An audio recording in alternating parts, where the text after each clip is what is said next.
With John Conti, Bob Gibson will be joining us in a couple seconds here. We're here at our Lighthouse Studios, and it is Friday night, which means we are live. And probably next week we'll start taking your phone calls, man, and start going at it. All right? A little extra added bonus for you.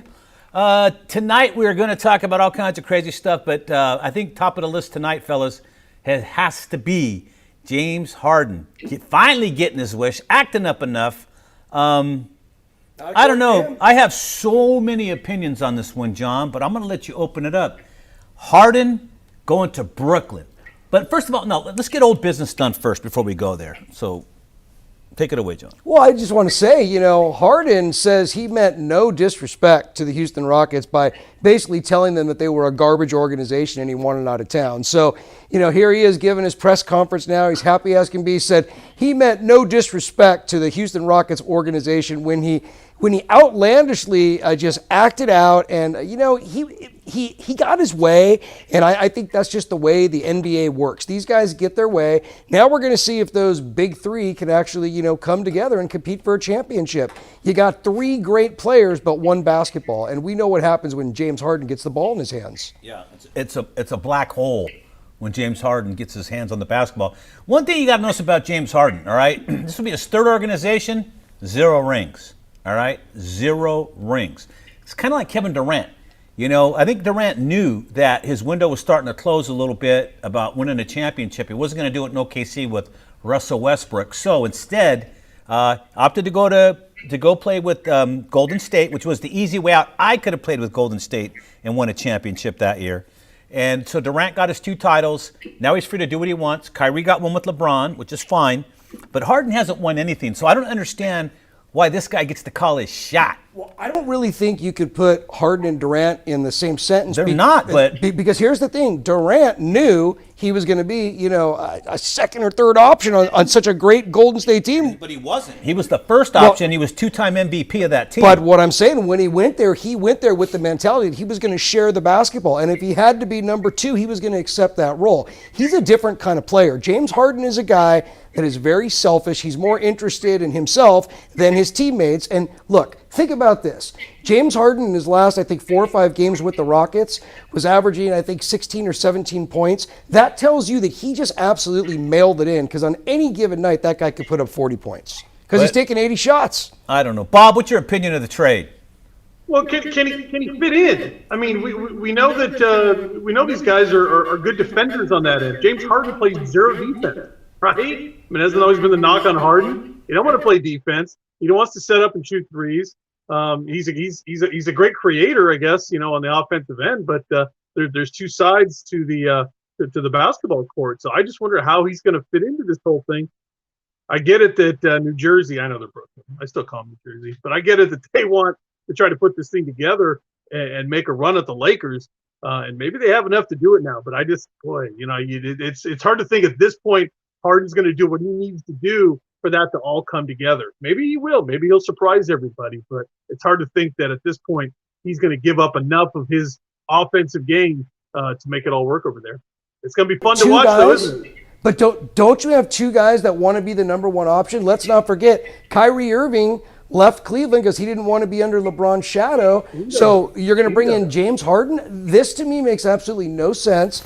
And I hope those guys implode, because I'm not a fan of the way they did it. Not a fan I'm just not a fan of the way it went down. And I'm just rooting for the Lakers to do it all, because I think the Lakers did it right. They were able to put together some great pieces and then a lot of good role players in other places. The New Jersey Nets are going to be basically 3 guys on the court. Well, like you said, the biggest thing is what is going to happen to the basketball. As it is, Kyrie Irving is already weak mentally. He's been away from the team most of the season. He cannot be happy having James Harden come. He can't.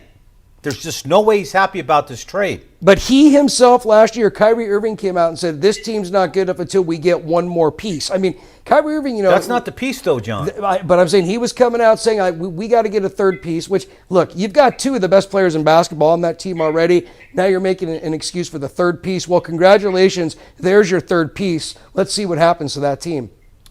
Well, I don't know if you want to call it a third piece.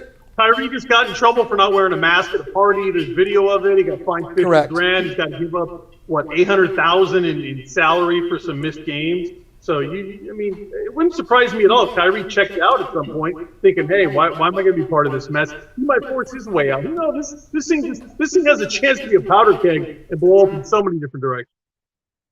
When you're leaving $800,000 on the table. I mean, here we are in a pandemic where you got people that can't pay their bills, and you got and you got selfish basketball players. Literally, they're not even stepping on the court. It's one game. It's one game. $800,000. That's all he gets paid, right? No, he over the course of his, was it 4 or 5 games? I think it worked out to be like $800,000 that he left on the table, which is nothing to him. Which is nothing to him.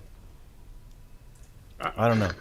Listen, it's not going to work out. I feel bad for Steve Nash in a way.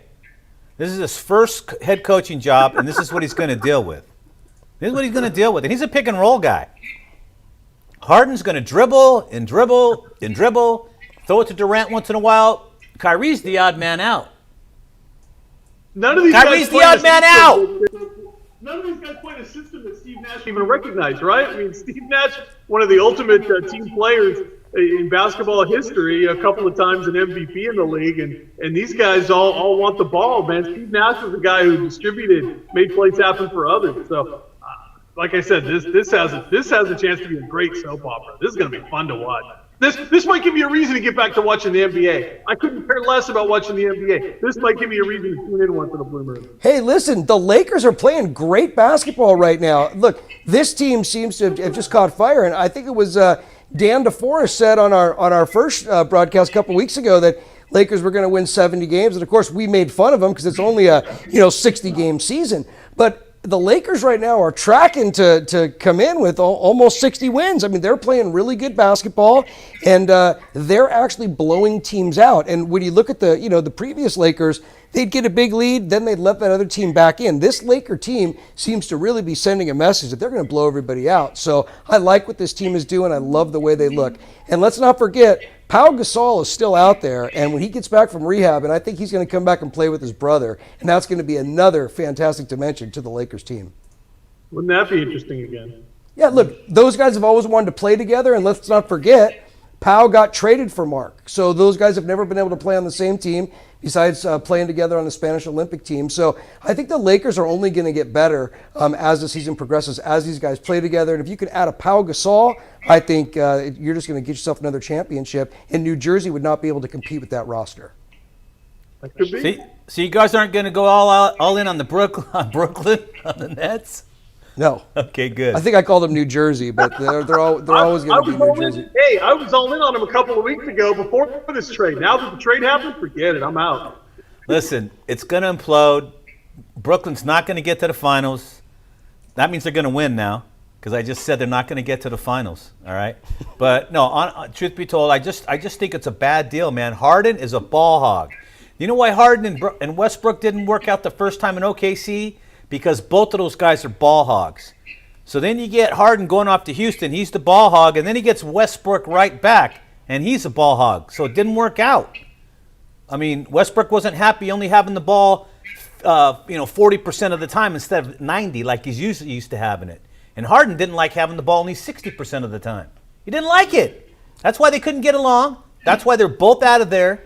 And Harden just wants to go somewhere so he can finally get a ring. That's all he wants. This is nothing more than him, cheapening out. He wants a ring. Houston did everything for that guy. Everything he wanted, they brought him. He wanted a shooter, they brought him shooters.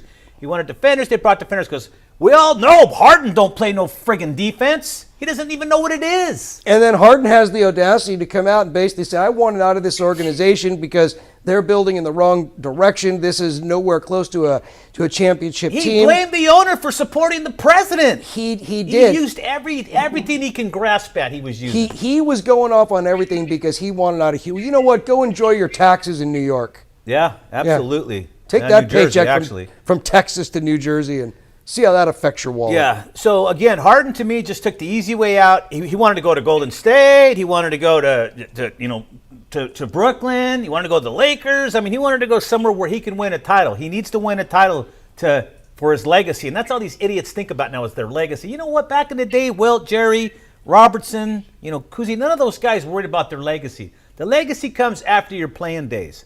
To think about that crap and talk about that crap now is just asinine, self-centered, has no business. Well, the where you're legacy playing. for those guys is to look around the rafters and actually honor the numbers and the jerseys that are hanging there. Any good player wants to see their number hanging in the rafters. They're playing for their team. They're playing for themselves. They're playing for the fans. And these guys right now, just like you say, Rich, they're all about themselves. I mean, My legacy. My Yeah. legacy. yeah. What the hell's wrong with you? Leave your legacy on the court. Get your jersey hanging from the rafters. Get yourself a ring. That's how you leave yourself a legacy. You don't try to jump team to team to team because those rings are just tainted. We all know that. Yeah, it's ridiculous, man. It's ridiculous. Your legacy is what others say about you, not what you say about yourself. It's what others just say. You think Charles Barkley's tainted because he didn't get a ring? No, he played in a couple finals, came up short, but nobody says Charles is any less of a player because he didn't get a ring. Well, he got a gold medal. That's all that matters, getting the gold. Baby. And listen, everybody writes their own narrative, Bob, with all these social media outlets. Everybody's going to write their narrative anyways as it is. So they'll just make themselves a legacy if they don't feel they're a legacy. It's a lot different than it used to be, that's for sure. So, Bob, you're saying it's going to be smooth sailing in Brooklyn, and Brooklyn's winning the title. That's what you said, right? That's right. That's right. That's the furthest thing from what he said. The next 42 games in a row and cruise to a title. You know what I do know about Bob? What are you sponsored by Earl Grey tonight? Oh yeah, a little hot tea here on the set for me today. You know, when it does Hot tea. Yeah, hot toddy. when it comes to predictions, though, look. Our own Bob Gibson, he's the best. I mean, he called all those Houston Astros World Series. So I think Bob had something to do with that Houston Astro thing. We never even talked about that. No, Bob talked about Bob Houston. was involved Bob somehow. said Houston every year, just like he said the Rams are moving back to LA for 22 years. the Every Rams. year, Rams are back. Rams are back, baby. I got my season tickets and all that, and they never showed Tomorrow, up. Just make sure we have. tomorrow, great day. Hey, just make sure we have Dan DeForest on standby because he did predict the 10-point victory for the Rams in Seattle last week. We didn't think it was going to happen, Rich. I told you they were going to kill him, John. Oh my God! Come on now. Listen, that defense just looked absolutely lights out. I mean, you had Aaron Donald. He's on the sideline, and the Rams are still putting so much pressure on Russell Wilson. I mean, can you imagine if that defense is clicking on all cylinders tomorrow wait a in minute. Green Bay? Hey, Bob, what happened to Donald? You break a rib or what? Yeah, he had a little rib injury. They're not kind of saying what it is. I don't know if it's a bruise or he cracked one. Doesn't matter. They'll wrap it up and he's going to play. You couldn't drag that guy off the field. Well, he did He's crawl like- off. He's like Jack Youngblood, man. Remember Youngblood played in the Super Bowl with a broken leg. Broken Aaron leg, Donald man. had all his ribs broken. He'd still play. Yeah. Terrell Owens did the same thing. Don't forget that. Terrell Owens played on a broken leg. But you know, how hard can it be? You know, Super Bowl ain't nothing. If you can play on a broken leg, I have no interest in it. Just kidding, Bob. Courageous thing Jack Youngblood did. One of the greatest defensive ends in the history of pro football, second only to Deacon Jones. And let's not forget about Ronnie Lott chopping off his own pinky to get back on the field. Yeah, I mean, he did. I remember he that. He did. said, just cut it. Just cut it. And he snipped Cut it me, right up on cut the me. side. Cut me, Mick. Cut me. And they cut him all right. Yeah. I mean, that's one of the greatest stories of all time. You definitely have a football player's mentality if you're just whacking your limbs off to get back on the Cut field. me, Mick! And now it's funny because if you watch a professional football game, every single time a guy gets contact to the head, he just flops like a jellyfish, and they've got him in the tent for the COVID protocol. What about the leather helmets when those guys were just bashing heads together? You didn't see those guys just jump right up. Now these guys get hit in the head and they jellyfish and they lay on the floor. Is that go in something the medical new? tent? Come Bob, on. is that something new? You get hit in the head and you get a COVID test just like that? Isn't that what he said Is right that now? what, is that what they're doing in the You tent? said COVID protocol. You meant concussion. Oh, whatever. Look, I just had COVID to call you out, John. Come Yeah, on. you're You're actually, on the Everybody show. in the tent. You you're can't actually make a running in the mistake tent. on this show. You understand what I'm saying, though, You man. can't make a mistake on this show, John. You're right. You're right. This goes back to the Angel days, Oh, baby. man. One mistake, man, and you're. Don't make a mistake. Oh, you think so? All right. So, anyways, one mistake. My and you're biggest dead. mistake was coming back on the show. Is Yeah, what my biggest that's mistake. right. I kept trying to tell you to stay out of here. Right. All right. So, anyways, John, what do you think? What's going to happen with this Harden thing with Brooklyn? What do you just right now? We haven't seen a game yet. He hasn't played yet. But what is your thought? Super Bowl or not? No, and tell you what, they're going to score a lot of points, but again, you have to play defense. Yep. So, look, they might score 125 points a night, but they're going to give up 140 at this point. I think so. So I do not. I mean, to be honest with you, I like Milwaukee coming out of the East better than I do the Brooklyn Nets. It's going to be Paul Westhead all over again with Loyola Marymount. and the Lakers at one point, and he went to Denver Nuggets and did the same thing. They scored 180 points a night and lost. It was like an all-star game. It was just throw the ball up and down the court. Nobody play any defense. Let's get it on. Last one with the ball wins. Great stuff. All right, Bob, let's move on. Let's talk about your Rams. Hey, bring in Dan for this one if you can. All right, is Dan DeForest? There's Dan. He's still here.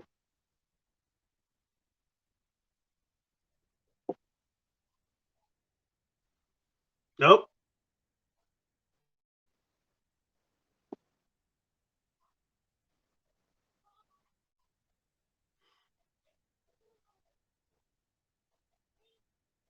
We He know that. can't. He's superstitious. Hey, Dan, we were just saying you haven't changed your clothes, nothing in over a week because you're trying to keep the juju good for the Rams. Yeah, I can't. I'm wearing the same thing. Everything. Are you wearing a Band-Aid on your thumb in honor of your boy Goff or what?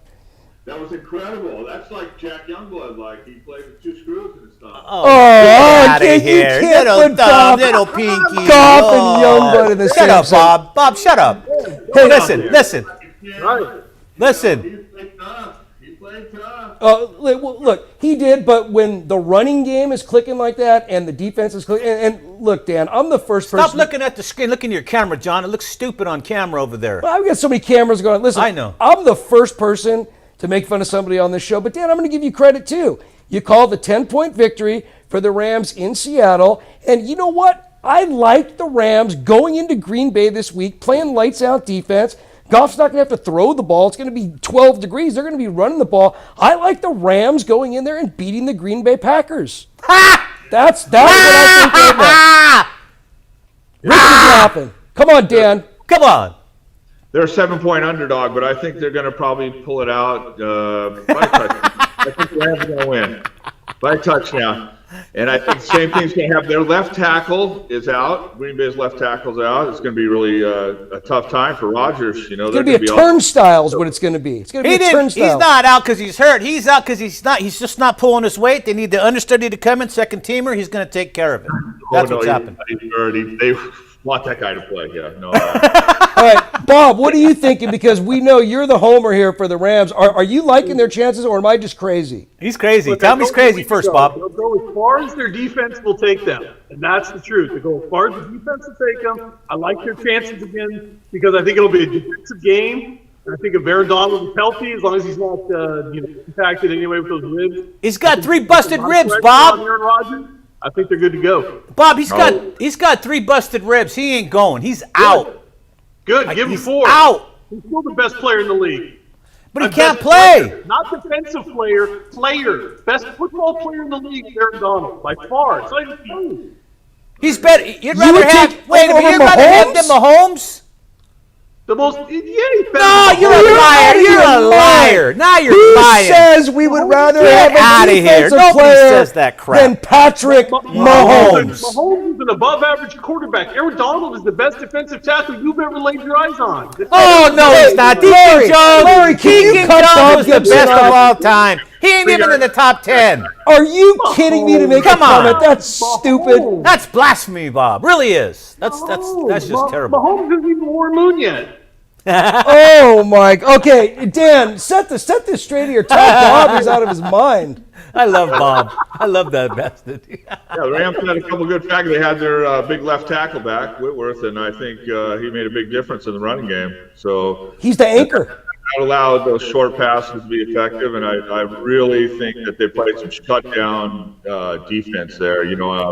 That Metcalf, whatever that guy's name, he's a selfish player. He was crying about getting the ball, and that guy, the cornerback, just stepped right in and took it from him because they were trying to force it into him. So I think Well, the Rams knew it was coming. I mean, they were in the playbook for that because, the Seahawks have ran that wide receiver screen, half a dozen times a game. So the Rams just played it perfect. And again, it's like Bob says, they'll go as far as that defense takes them. What's the score going to be tomorrow, Dan? Yeah, Dan, what's the score? You're the great prognosticator now. I'm not Nostradamus, but I think probably maybe 27-20 Rams. Really? All right. You think the Rams are going to hold Green Bay just to 20? In the freezing cold? This is Aaron Rodgers' last year at being a dominant quarterback. on Mahomes' level, so to speak. He just doesn't have the rest of the tools. But he just has trouble, though, when people are in his face. He really has trouble with that. You know, without Aaron Darnold, course, they ain't going to have no pressure on the quarterback, and homeboy's going to take it. I mean, Rodgers just going to kill him. Sorry, man. Just saying. We got 5 minutes. Let's pick the other games. No, I'm not. I still got to get on Dan for his jersey. Now, I heard It's where dirty. you got that jersey. I'm wearing a Warriors jersey. He's that dude that ripped off. You know, Dan was part of that what was it, your boy Brady, when they stole his jersey after the Super Bowl? That's how DeForest got that from Goff. He went in the locker room. Remember when the guy stuck it up his jacket and just cruised right out? That's DeForest right there. That's the guy that stole Goff's jacket. That's why he sucks right now. It's got a lot of grass. Jersey. It's got a lot of grass stains on the back. That he just hasn't turned around to show us what's going on with that thing. But hey, we got like 5 minutes. I want to pick the other games. All right, let's go on. Tampa Bay, New Orleans. We're just talking about Tom Brady against Drew Brees. This could be Drew Brees' last game. However, here's the irony of this game. Okay. It's alleged that Drew Brees is going to retire after this game, win or lose, after this season, okay? He has the most passing yards. He's got most of the passing records right now. Brady is just several thousand yards behind him for the all-time leader in passing. So you got to wonder. I think Brady is just waiting it out because he wants that mark because nobody else is going to get that. It's going to be a while. Oh, no one's going to come close to that. And look, I don't think Drew Brees is going to retire. I still think he's going to stick it out because, look, these guys, they always start thinking about retirement when it gets late in the season. They all go through this contemplation period. They're beat up. They're tired. Their team sucks. But these guys are gamers. Saints don't suck at all. You're always going to have a high-powered offense. So I think right now they got to focus on what's going on today. I do think Drew Brees comes back next season. All right. Bob, what do you think Tampa Bay, New Orleans? Who's winning that game? I think New Orleans is going to win this game. I got a feeling New Orleans is their defense is a lot better than that Tampa Bay defense, and I think being at home, I think that's going to be what puts them over the top. And man, New Orleans has been so snake bitten lately. They're looking for a break, but wouldn't this be interesting if Brady took them out in some kind of weird form? But I don't see it. I think the Saints have too much for this Tampa Bay team. All right. Well, I know Dan DeForest disagrees with you. Dan, tell him why you disagree with that pick. I think Tampa Bay is going to win by a field goal. I think Tom Brady's going to make it his last hurrah, and he's going to go for it. I really have confidence in him winning the game. All right. So I didn't know Dan thought that, but I was taking a guess. He looks like a Tampa Bay guy, right? He does. He has a big. Not necessarily. No. He idolizes Tom Brady. I think he's gonna win. He has. Okay, wait a minute. Who's better? Goff or Brady? Well, they're in different stages of their No. Who's better right now, Goff or Brady? A 50-year-old Tom Brady or a 15-year-old Goff? Who's better today? Well, you got to look at it because Goff's a little dinged up, So. No. Never mind. We're running out of time. All right. You know, he's on the fence. He's falling over to one side. He got his ass back up on the other. He fell over on that side. Do you guys even think? No, honestly, I'm asking. Rams Nation, all Brady's two of you. Brady's the best of all time, so you can't really. Hold on. I'm going to ask. Rams Nation here. Look, do you think Jared Goff is Sean McVay's guy? He didn't pick him. Yeah, he didn't pick him. That's right. So is that really his guy? He made him into a quarterback. He made him into a winner. And that short passing game, he had some phenomenal seasons. So yeah, I think they're going to stick with each other. Listen. Goff looked good when he was over at Pierce College, and they brought him, or Moore Park College, one of the two out there, and they brought Goff in as a recruit. They were telling all the kids that he was the new quarterback, right? And they didn't know he was Goff, and he was out there whipping everybody's ass, as you could imagine. But that's the best I've ever seen Goff look, and he did throw a couple balls low. I mean, they were behind the receiver and stuff, so. I don't know, man. I'll go with Brady even though I don't like him. Hey, real quick, Baltimore and Buffalo. I know it's a big game. John likes the Bills. I love the Bills in this game. Love the Bills. And I don't care what you guys think. It's about me and John right now. Cleveland. These guys. Cleveland and Cincinnati. Let's do it real quick. Cleveland Browns, Kansas City. Bob, you say who? I'm saying Kansas City here. Come on. All right. That's it. That's all you got to say. But Dan, I got who are you Baltimore picking? the other game. You didn't ask me about the other one. I think Baltimore wins that game going away. I got Baltimore. I love Bob. He's over there bitching about something. Oh, yeah. DeForest, what do you say? I say KC by a couple touchdowns. I say by 2 touchdowns. Whatever. Who you picking? Cleveland? I'm going with Cleveland. Let me tell you right now, there's going to be the biggest AFC party in Cleveland and Buffalo. Can you imagine that? The Cleveland Browns and the Buffalo Bills. I'm all in on that AFC Championship game. Nothing would sum up a weird 2020 other than like those guys in the AFC Championship game. So, I'm calling the same thing, man. Cleveland's going to whip them. oh, hey, by the way, I just want to say that as we sit in the beautiful Lighthouse Studio stage, wanted to give a little shout out here to Bob. I know you've hung out at the frozen banana joint down at Balboa Island, Sugar and Spice. Well, they were kind enough to give us some banana hats because we're all little bananas around here. And Banana of course, boat, Joey, baby. bring those over for me, bud. Bring those over. Now, I told Will and Courtney that we would eat these on the air, Oh, yeah. but there's no chance that I'm eating a frozen banana on the air. So in any regard, we just want to thank you. This is from my good friends Will and Courtney at Sugar and Spice. Give them a call. Check look them at out. this, Sugar and man. Spice, Balboa Island. Go get yourself a frozen banana. Look at this, Some Dan. sort of frozen goodness. Thank you very much, guys. Oh, yeah. Oh, no, nobody wants to see Rich eat a banana on television, but Balboa man. bars are- all right, I'm going to sign us off then. Rich has a mouthful. You want to sign us off, Rich? Nope. All right, I'm going to get us out of here. For Rich Estrella, Bob Gibson, Dan DeForest, the great Larry producing the show. Joey, thank you for assisting. I'm John Conti. This is The Franchise. Live phone calls next week. Good night.